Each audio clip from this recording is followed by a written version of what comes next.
Tonight, former Vice President Dick Cheney remembered as a dedicated public servant who loved America.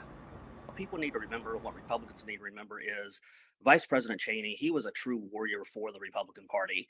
He went out, he was on the road almost every week raising money for our candidates. Jonathan Felts worked for the Bush-Cheney re-election campaign in 2004 as the North Carolina executive director, speaking with me virtually from Israel.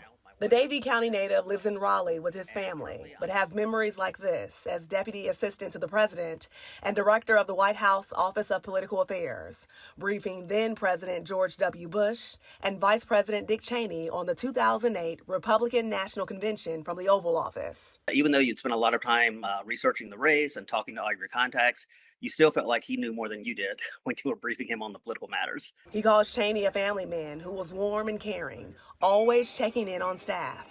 The terrorist threat has not expired in the last 6 months. Eyewitness News was there in January 2008 when Vice President Cheney spoke at the Charlotte Chamber of Commerce about the state of the economy and the war on terror.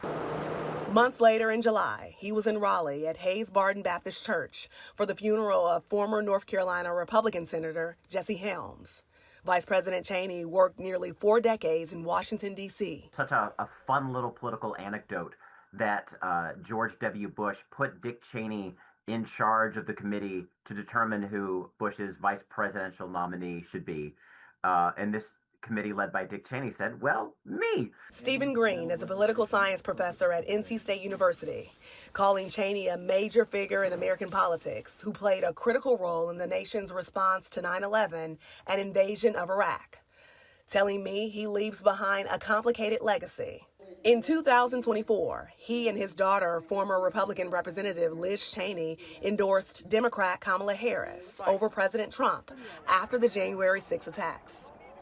It speaks to the way that the Republican Party has transformed from, I think, a very, establishment, country club, if you will, pro-business Republican Party to a much more populist, culture war-based Republican Party in the image of Donald Trump. Green calls former Vice President Dick Cheney one of the most important figures in shaping American politics.